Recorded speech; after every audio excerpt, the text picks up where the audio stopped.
우리가 함께 인사한 것처럼 우리는 이 세상에서 잘 되는 삶을 꿈꿉니다.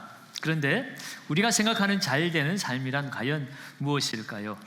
물질적인 풍요 또는 사회적인 지위를 지칭하고 있지는 않습니까? 성공적으로 직장 생활을 하고 또 많은 재산을 모으고 사회적으로 어떤 영향력을 끼치는 자리에 올라갔을 때 그 사람은 잘된 인생이다라고 우리는 흔히 말하기도 합니다. 그러나 성경에서는 이 잘됨의 기준을 다르게 제시하고 있습니다.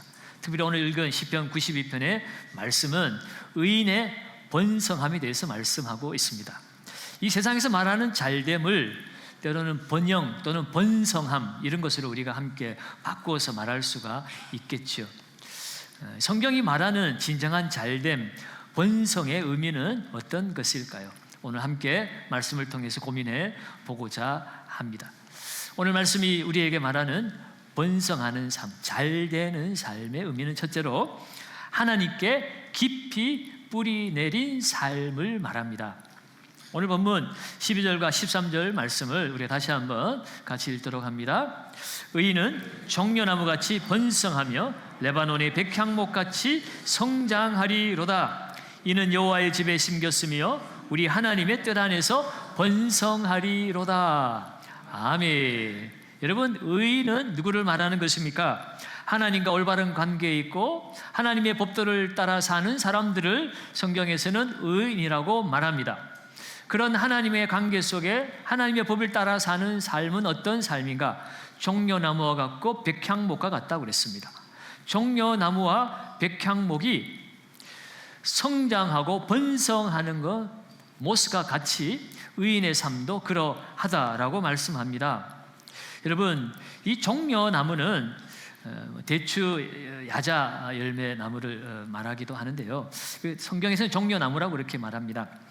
이 종려나무는 그 잎사귀가 넓어서 많은 사람들에게 그늘을 제공하기도 하고 또 그 대추 야자 나무의 그 열매가 풍성하기로 유명합니다. 정말 그 대추 야자 열매 거기 보면 많은 영양분이 들어있지 않습니까? 그 많은 사람들에게 그런 좋은 것들을 제공하는 나무가 이 종려나무입니다. 또 백향목은 견고하고 오래가는 강인한 나무로 또 유명한 나무입니다. 오늘 시편 기자가 바로 이러한 종려나무와 백향목이 하나님의 집에 심겨졌다라고 말합니다. 그 하나님의 집에 심겨져서 풍성한 열매를 맺으며 나아가는 그 모습이 의인의 번성함의 모습으로 묘사하고 있습니다. 그런데 과연 여러분, 오늘 의인으로 살아가는 저와 여러분들이 오늘 성경에서 말하는 것처럼 종려나무와 같이 백향목과 같이 흔들림 없이 많은 풍성한 열매를 맺는 삶을 살아가고 있습니까? 그런 번영의 모습보다는 오히려 우리의 삶에 여러 가지 시험과 유혹이 찾아오고 때로는 고난을 만나기도 합니다. 정말 이러한 삶이 잘 되는 삶일까? 우리 스스로 우리의 신앙의 의문을 가져보기도 합니다. 더욱이 정말 못된 사람들이, 악한 사람들이 번성하고 번창하는 것을 볼 때에 정말 의인의 삶은 잘 되는 삶이 맞는가? 우리는 회의에 빠지기도 합니다. 그러나 여러분, 오늘 성경이 말하는 번성의 의미는 세상의 그 기준을 따라 물질적인 풍요나 사회적인 지위가 높아가는 것을 의미하는 것이 아님을 오늘 우리는 말씀을 통해서 깨닫게 되어집니다. 여러분, 이 종려나무가 백향목이 그냥 번성하는 게 아니에요. 이 종려나무는 그 중동의 사막이라고 하는 그런 아주 험한 환경에서 그렇게 높이 자라고 많은 열매를 맺고 있습니다. 여러분, 이 종려나무의 식물학적인 학명은 피닉스, 불사조라고 합니다. 죽지 않는 새라는 거예요. 그 사막의 그 메마른 땅에 물이 없는 곳에 또 모래바람이 휘몰아치는 곳에 이 종려나무가 죽지 않고 그렇게 높이 솟아오르고 많은 열매를 맺을 수 있는 모습이 무엇입니까? 그것은 그 나무가 땅에 뿌리를 깊이 내리기 때문에 그래요. 그래서 그 뿌리는 그 땅 속의 지하수를 찾아서 그 물을 흡수하기 때문에 겉으로 보여지는 이 사막이라고 하는 이 험한 환경 속에서도 잘 자라고 열매를 잘 맺게 되어 있습니다. 그래서 여러분, 이 사막을 횡단하는 상인들이나 순례자들이 목이 마를 때에 이 종려나무를 발견하고 안도의 숨을 내쉬고 기뻐하는 것이 무엇입니까? 바로 이 종려나무가 있는 곳에는 물이 있다는 거예요. 종려나무가 살아있다는 것은 그 종려나무가 뿌리를 내려서 그 물을 찾아서 그 물을 먹고 자라고 있기 때문에 이 종려나무 근처에는 반드시 물이 있다는 것을 본능적으로 알게 되는 거죠. 여러분, 오늘 의인의 번성함이 종려나무와 같다고 그랬어요. 여러분, 의인의 삶, 예수 믿고 살아가는 우리들의 삶에도 이 사막의 거친 환경처럼 고난이 찾아오기도 하고 유혹이 찾아오기도 합니다. 그럼에도 우리가 열매를 맺으며 살아갈 수 있는 이유는 우리가 외적으로 돈을 많이 벌었기 때문에, 높은 지위에 올라갔기 때문이 아니라 우리가 하나님의 전에 심겨진 자들이기 때문인 줄로 믿습니다. 하나님의 전에 뿌리 깊이 박혀 있기 때문에 모진 비바람이 불어도 메마른 땅이 우리 가운데 있어도 우리는 의연하게 굳건하게 서 있을 수가 있습니다. 여러분, 레바논의 백향목도 마찬가지입니다. 그 백향목이 자라는 그 군락지는 레바논의 헐몬산이라고 하는 그 아주 높은 산에 군집되어 있습니다. 그 높은 곳에 여러분, 기후가 얼마나 안 좋습니까? 눈이 쌓이고 비바람이 몰아치고, 그럼에도 불구하고 이 백향목은 늘 푸르름을 잃지 않고 그 모진 세파 속에서 강건하게 자라갑니다. 그것도 수백 년 또 천년이 넘은 나무로도 즐비합니다. 그 오랫동안 모진 풍파를 견뎌내고 강인하게 자라는 푸르른 나무가 백향목이기 때문에 이 백향목은 나무 중에 왕입니다. 그래서 오랫동안 좋은 목재로서 그렇게 칭송을 받았던 나무죠. 솔로몬의 왕궁과 성전을 건축할 때도 이 레바논의 백향목을 공수해 와서 건축을 하지 않았습니까? 여러분, 마찬가지입니다. 이 백향목이 모진 비바람 앞에서도 그 추위에서도 흔들리지 않고 강인하게 자라나는 것, 그것도 잠시 자라다 끝나는 것이 아니라 수백 년, 수천 년 동안 계속해서 자라날 수 있는 것처럼 하나님의 뜰에 심겨진 성도의 삶이 이런 환경 앞에서도 흔들리지 않고 강인하게 서 있을 수 있는 것은 주님 앞에 깊이 뿌리를 내렸기 때문이라는 것을 오늘 우리에게 알려주고 있습니다. 여러분, 오늘 말씀을 준비하면서 과연 나는 하나님께 깊이 뿌리를 내리고 있는 사람인가를 한번 묵상해 보았습니다. 그런데 그렇지 않더라고요. 자식 걱정, 또 뭐 경제 문제, 진로 문제, 여러 가지 생각을 하면서 여전히 걱정하고 염려하고 근심하는 내 자신을 발견하고, 야, 내가 하나님의 집에 거한다고 하지만 나의 인생의 뿌리가 과연 하나님께 깊이 내리고 있는가를 생각했을 때 아직도 나는 부족하구나. 하나님의 집에 거한다고 하지만 여전히 주님과 그 깊은 관계 속에서 누리는 참된 번성함의 복은 내가 누리지 못하고 있는 것 아닌가 하는 생각 속에 정말 부끄러운 마음으로 오늘 말씀을 준비를 했습니다. 여러분, 세상이 추구하는 이 세속적 번성이라고 하는 것은 잠시 동안 우리에게 만족과 기쁨을 줄 수 있지만, 그러나 우리의 욕심은 끝이 없습니다. 다른 사람과 비교하고 열등감을 느끼고 비교 위에 또 교만한 마음도 가지고 결국 남는 것은 공허한 마음밖에 없습니다. 여러분, 오늘 성도의 진정한 번성은 외적인 무언가를 소유하고 누리는 것이 아니라 하나님께 깊이 뿌리 내린 그 삶 자체가 번성이고 번영이고 잘되는 삶인 줄로 믿으시기 바랍니다. 종려나무가 사막에서도 그 뿌리를 더듬어서 물을 찾아내듯이, 백향목이 저 높은 산의 비바람 앞에서도 흔들리지 않고 굳건하게 서 있듯이 오늘 우리는 주님께 뿌리를 내린 인생들이기에 우리의 인생에 모진 풍파 어려움이 찾아와도 흔들리지 않고 주님으로부터 오는 참된 기쁨을, 평안을 누리며 사는 삶, 그것이 진정한 성도의 잘되는 삶, 번성의 삶인 줄로 믿습니다. 두 번째로 성도의 잘되는 삶이 무엇인가? 그것은 하나님 안에서 지속적인 영적 성장을 이루는 삶입니다. 오늘 보면 14절도 우리 같이 한번 읽어보겠습니다. 14절입니다. 그는 빛이 청청하니 의인의 삶은 늙어도 여전히 결실하는 삶이라는 거예요. 의인의 삶은 마지막 순간까지 영적 열매를 맺는 삶을 말합니다. 여러분, 나이가 들면 당연히 우리의 육체적, 신체적 그런 능력은 점점 떨어질 수밖에 없습니다. 그러나 우리의 영혼이 함께 떨어져서는 안 돼요. 이 연약한 육체는 썩어질 육체이기 때문에 하나님 나라에 어울리지 않습니다. 그래서 이 육체는 흙으로 돌아가야 되고 우리는 영광스러운 몸으로 갈아입어야 되겠지만, 그러나 우리의 영혼, 우리의 생명은 예수 믿는 그 순간부터 하나님의 생명이 우리 안에 와 있기 때문에 이 생명은 멈추지 말고 끊임없이 자라가야 돼요.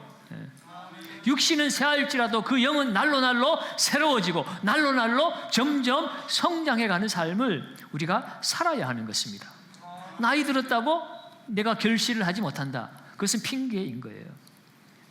나이가 들어도 우리는 결실하는 삶을 살아야 되고 오히려 진액이 풍성하고 빛이 청청해야 됩니다. 육체는 젊은이들과 견질 수가 없겠지만 그 영혼은 젊은이들과 비교할 수 없는 영적인 은혜가, 영적인 열매가, 그리고 푸르른 빛이 빛나는 삶을 사는 것이 의인의 삶이라고 말씀하고 있습니다. 그러면 여러분, 진정한 번성, 진정한 잘되는 삶은 외부적인 조건이 아니라 내면적인 상태에 있음을 오늘 우리는 이 말씀을 통해서 깨닫게 됩니다. 여러분, 최근에 어떤 성도님을 만났습니다. 이분은 평소에 그냥 아들 걱정에 만나면 얼굴에 수심이 가득한 분이었어요. 음식도 잘 못 드시는 분이에요. 그런데 어느 날 갑자기 얼굴이 밝아져서 찾아왔어요. 도대체 무슨 일이 일어났냐고 물었더니 하나님께 아들을 다 맡겼기 때문이라는 겁니다. 이분이 평소에도 말씀을 열심히 읽고 기도도 열심히 하시는 분인데 말씀을 아무리 읽어도 기도를 해도 마음에 평안을 얻지 못했다는 거예요. 문제는 아들 때문에, 아들 걱정에 평안이 찾아오지 않습니다. 그런데 어느 날 하나님께서 마음속으로 말씀하시더라는 거예요. 너 맨날 걱정하면서 내 아들 하는데 네 아들이니까 이제부터 네가 책임져라. 하나님 그렇게 말씀하시더라는 겁니다. 그때 깜짝 놀라가지고, 그렇구나, 나는 내 아들 책임질 수도 없는데 날마다 내 아들 하면서 염려하고 근심했는데 내 아들이 아니라 하나님의 아들이구나. 하나님의 아들이면 전능하신 하나님이 책임져 주실 건데 내가 왜 내 아들 하면서 이렇게 고민하고 아파했는가. 그런 깨달음이 들면서 하나님께 다 맡깁니다 하고 그렇게 기도하고 났더니 그제서야 평안이 찾아오고 기쁨이 찾아오더라는 거예요. 입맛도 돌아오고. 사랑하는 여러분, 하나님께 맡긴다고 하는 것은 하나님이 나의 주인 되심을 인정하는 것입니다. 하나님의 주인 되심을 인정한다면 환경이 어떠하든지 세상이 어떠하든지 그 언약의 말씀, 하나님의 말씀을 붙들고 순종하는 삶이고 그 삶이 하나님과 동행하는 삶이에요. 하나님과 동행하는 삶을 살면 우리의 영혼은 계속해서 자라갈 수밖에 없습니다. 또한 자라가야만 합니다. 왜냐하면 하나님이 책임지시는 인생은 하나님이 그 인생 가운데 여전히 일하고 계시다는 뜻이기도 하기 때문에 그래요. 하나님은 우리를 위해서 일하고 계십니다. 젊은 사람들을 위해서만 하나님이 일하시는 것이 아니라 이 땅을 살아가는 동안 모든 인생 가운데 찾아오신 하나님은 우리가 죽는 그 순간까지 하나님 우리를 위해서 지금도 일하고 계시다는 것이에요. 그것은 상황과 환경과 나이와 상관없습니다.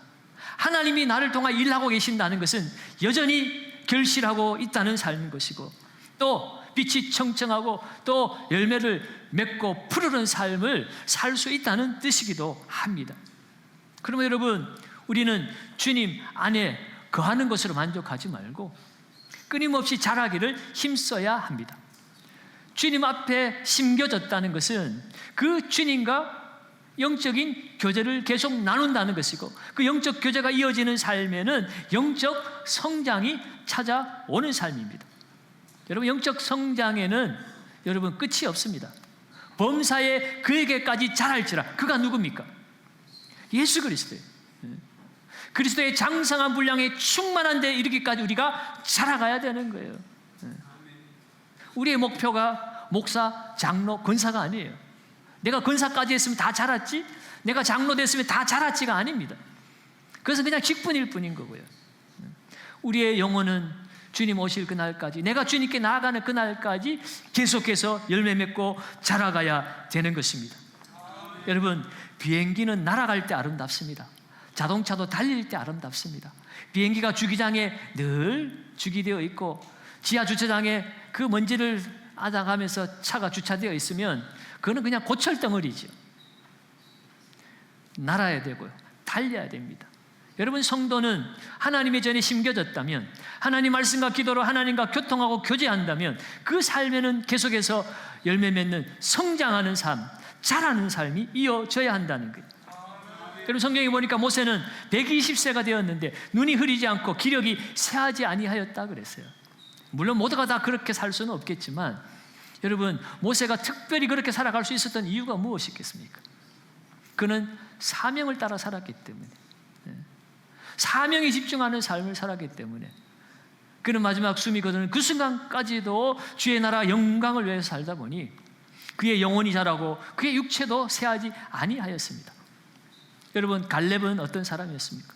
그도 나이 85세에 가나안 땅을 정복할 때 그가 앞장서서, 내가 나이가 85세라도 내가 앞장서겠습니다, 이 산지를 내게 주소서, 그날에 하나님이 언약하시고 말씀하신 대로 지금 이루어질 줄 내가 믿습니다.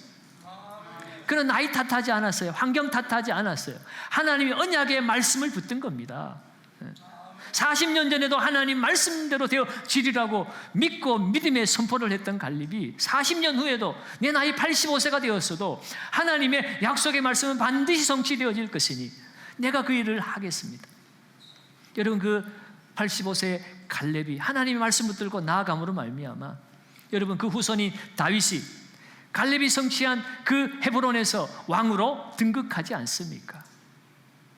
여러분, 오늘 우리는 하나님의 언약 안에 자라가야 합니다. 여러분, 후배들에게, 자녀들에게 정말 본이 되는 삶을 살아갈 수 있는 우리 어르신들이 되었으면 좋겠습니다. 그냥 기대고 싶은 종려나무 같고 백향목 같고, 내 영혼이 지치고 힘들고 메마를 때 그 종려나무 밑에 그 그늘에서 힘을 얻고 백향목 앞에서 용기를 얻고 그 열매를 따먹으면서 그렇게 자라가는 그런 아름다운 교회, 아름다운 공동체가 되어져야 합니다. 안타까운 사실은 육체가 쪼그라드는데 영혼도 마음도 같이 쪼그라드는 모습을 볼 때 얼마나 마음이 아픈지 몰라요. 육체가 쪼그라드는데 마음도 쪼그라들어서 그 영혼이 어른이 아니라 아이가 되어가는 모습을 볼 때, 야, 이거 얼마나 정말 예수 제대로 믿은 건지 정말 안타까울 때가 있습니다. 사랑하는 여러분, 오늘 우리는 정말 백향목처럼, 종려나무처럼 많은 세파와 어려움이 있어도 내가 다 막아줄게, 내가 다 감당해줄게, 너희들은 믿음 안에서 아름답게 잘 자라거라. 그렇게 방패막이가 되어주고 위로자가 되어주고 격려자가 되어주고 그렇게 하늘을 소망하며 믿음 위에 굳건히 서 있는 모습을 볼 때 우리의 자녀들이, 젊은이들이, 그래, 내가 돈으로만 사는 인생이 아니잖아, 권력 때문에 힘들어할 것 아니잖아, 우리의 어머니가, 우리의 아버지가, 믿음의 선배들이 저렇게 강인하게 굳건하게 열매 맺고 살아가는 저 모습, 저것이 행복한 삶 아닌가? 정말 하나님이 기뻐하신 의인의 삶 아닌가? 그렇게 바라보게 만드는 삶을 살아야 할 것입니다. 바라보기는 우리 경상교회 모든 어르신들이 오늘 이 백향목처럼, 종려나무처럼 늙어도 여전히 결실하기를 바랍니다. 늘 푸르름을 잃지 않고 빛이 청청하는 영적으로 빛나는 삶을 살아가시기를 주의 이름으로 축원드립니다. 마지막 세 번째로 잘 되는 삶이 무엇입니까? 그것은 타인에게 복의 통로가 되는 삶입니다. 오늘 보면 15절은 이렇게 기록합니다. 15절을 같이 읽습니다. 여호와의 정직하심과 나의 바위 되심과 그에게는 불의가 없음이 선포되리로다. 아멘. 여러분, 의인의 삶은 단지 자신의 성장에만, 자신의 번성에만 머무르는 삶이 아닙니다. 하나님이 얼마나 정직하시고 하나님이 나의 의지할 바위가 되시고 또 하나님은 불의가 없으신 분이심을 나의 삶을 통하여 세상을 향하여서, 다른 사람을 향하여 나타내는 사람입니다. 세상 사람들이 이 의인의 삶을 보고 하나님의 정직하심을 깨달아 알게 하는 것입니다. 하나님이 믿을 만한 의지의 대상임을 알게 하는 것입니다. 그래서 그 의로우신 하나님을 나도 믿고 싶다라고, 그렇게 복의 통로로, 생명의 통로로 살아가는 삶이 진정한 잘되는 삶이라고 하는 것이에요. 우리의 삶이 세상 사람들에게 영적 자극을 주는 삶이 되어야 하는 것입니다. 그래서 하나님을 알아가고 진정한 복이 무엇인가, 그 복을 찾도록 만들어주는 것, 그것이 의인의 잘되는 삶임을 오늘 우리에게 말씀해 주고 있어요. 여러분, 창세기 49장에는 야곱이 마지막 임종을 앞두고 그 아들들을 불러서 예언적 축복의 기도를 해주는 장면이 나옵니다. 거기에 이 야곱이 요셉에 대해서는 이런 예언적 기도를 했어요. 창세기 49장 22절입니다. 같이 한번 읽어봅니다. 요셉은 무성한 가지, 곧 샘 곁에 무성한 가지라. 그 가지가 담을 넘었도다. 아멘. 여러분, 요셉은 그 인생을 살펴보면 수많은 역경을 거쳤습니다. 그렇지만 늘 하나님이 그와 함께 하셔서 마침내 그는 승리하는 삶을 살게 되었죠. 그 말씀을 오늘 이 야곱의 기도에서는 샘 곁에 나무라고 표현하고 있습니다. 요셉이 늘 하나님과 동행했음을 의미하는 거죠.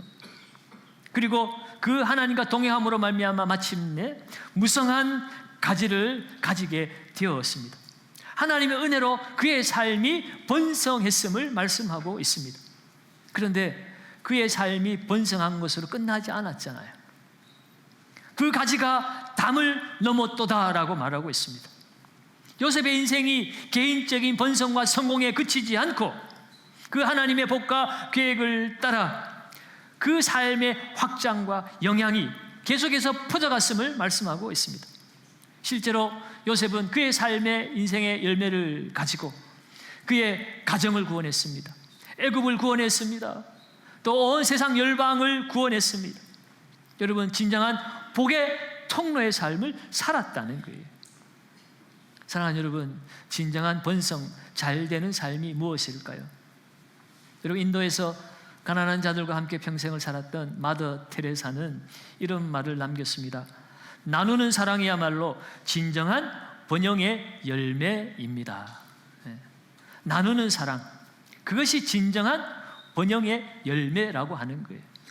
여러분은 번성했습니까? 번영했습니까? 세상 사람들이 부자시네요, 이렇게 많은 높은 자리까지 차지하셨네요, 참 잘되는 삶이네요 라고 말해줄지 모르지만 하나님 보시기에 진정한 잘된 삶은 아닐 수가 있습니다. 하나님 보시기에 잘되는 삶은 나누는 열매가 있는 삶이라고 하는 거예요. 여러분, 요즘 우리가 새벽에 사도행전 말씀을 묵상하고 있지요. 사도행전 9장에 보니까 베드로가 죽은 도르가를 살린 기적이 나타납니다. 베드로가 도르가를 살린 기적 때문에 많은 사람들이 예수를 믿게 되었다고 성경은 기록하고 있습니다. 여러분, 우리는 죽은 자도 살아나네라는 그 기적에 우리의 관심이 가지만 저는 이 말씀을 묵상하면서 도르가가 왜 살아났을까? 도르가의 삶은 어떠했을까? 라는 것을 묵상해 보았습니다. 여러분, 도르가가 죽었을 때 사람들은 그를 장사 지내지 않고 그 시체를 다락에 누워 놓았습니다. 그리고 그들이 한 일은 욥바에 있는 루다에 있는 베드로를 불러오는 것이었습니다. 왜 불렀겠습니까? 죽은 도르가를 살려내라는 거예요. 베드로가 이 다락방에 올라가 보니까 그 시체 옆에 과부들이 둘러앉아서 울고 있었습니다. 그러면서 이 베드로 앞에 뭔가 하나씩 대어 놓는데 그것은 바로 도르가가 살아있을 때 이 과부들에게 지어주었던 속옷과 겉옷을 내어 주었습니다. 여러분, 그 행동이 의미하는 바가 무엇입니까? 살려내라는 거예요. 다른 말로 하면 이 사람은 아직 죽을 때가 안 됐다는 거예요. 죽지 않아야 될 사람이 죽었으니까 살려달라고 울부짖고 있는 것입니다. 여러분, 왜 사람들은 이 다비다를 살려내라고 했을까? 여러분, 9장 36절에 보면 이 다비다는 여제자로 그렇게 불림을 받고 있었습니다. 선행과 구제하는 일이 심히 많았다라고 기록하고 있어요. 비록 이 도르가는 여자였지만 제자였습니다. 여자요, 남자요, 부자요, 가난한 거요, 이게 중요한 것이 아니라 주님의 말씀을 따르는 제자인가 아닌가가 중요한 거죠.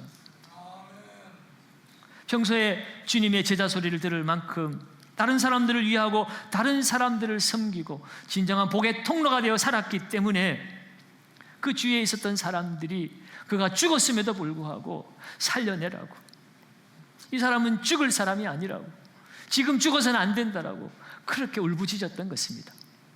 여러분, 우리는 언젠가는 다 죽을 사람들이에요. 그렇지만 여러분, 죽는 것이 중요한 것이 아니라 어떻게 살았느냐가 중요하다는 사실을 이 도르가의 모습을 통해서 우리는 정말 교훈을 받습니다. 여러분, 내가 죽었을 때 누군가 옆에서 잘 죽었네, 아유 진작 죽었으면 좋았을까, 왜 살아가지고 이렇게 고생을 했노, 여러분 그런 말을 듣는다면 여러분 얼마나 불쌍한 인생입니까? 여러분, 사람들이 알아주는 인생이라면 하나님은 왜 모르겠어요? 여러분, 고넬료를 우리가 새벽에도 묵상했잖아요. 고넬료는 이방인이었지만, 하나님 나라에 어울리지 않는 사람이었지만 그는 하나님을 경외하는 사람이었습니다. 늘 기도하고 구제하는 사람이었어요. 하나님 그를 보고 계셨다고 말씀합니다. 네 기도와 구제가 상달되었다. 하나님 다 알고 계시다는 거예요. 유대인들은 거들떠 보지 않았습니다. 이방인인데, 그러나 하나님은 보고 계신다는 거예요. 에디아피아 뇌시도 이방인이었고 고자였고 하나님의 성전에 들어가기가 어려운 사람이었지만 그 사막에 외롭게 하나님의 은혜를 사모하고 말씀을 읽는 그 에디오피아 뇌시를 위해서 빌립을 옮겨다 놓으실 만큼 그 한 영혼을 주목하고 계시고 다 알고 계신 하나님이십니다. 여러분, 하나님이 인정하시는 삶이 어떤 삶일까? 여러분, 받은 은혜를 나누는 복의 통로의 삶을 사는 삶, 그것이 하나님이 인정하시는 잘되는 삶입니다. 가지고 쌓아 놓았다고 잘된 인생 아닙니다. 사랑하는 여러분, 이제 우리는 참된 의인의 삶을 살아야 할 것입니다.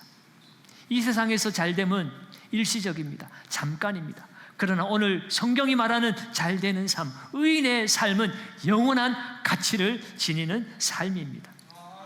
오늘 우리는 우리의 삶의 자리, 그 자리가 어디에 뿌리를 내리고 있는가 돌아보시기 바랍니다. 여러분, 예배당에 오고 가는 것이 하나님 안에 있는 게 아니죠. 하나님 말씀 안에, 기도 안에 늘 하나님과 교제하고 교통하는 삶을 사는 것이 하나님께 뿌리를 내린 삶입니다. 그 뿌리를 내린 삶은 하나님으로부터 영향을 공급받기 위해서 받기 때문에 끊임없이 성장하고 자라갑니다. 그리스도에게까지. 여러분, 우리가 영적으로 성장하고 자라갔습니까? 그렇다면 받은 은혜를 서로 나누시는 복의 통로로 살아가시기 바랍니다. 그것이 바로 이 세상을 살아가는 의인의 번성하는 삶, 하나님 나라에서 잘되는 삶인 줄로 믿습니다. 오늘 이 말씀을 기억하고 주님 오시는 그날까지 의인의 삶을 살아서 하나님과 사람 앞에 잘된 삶, 번성하는 삶을 누리시는 우리 경상교회 모든 가족들 되시기를 예수님의 이름으로 축원합니다.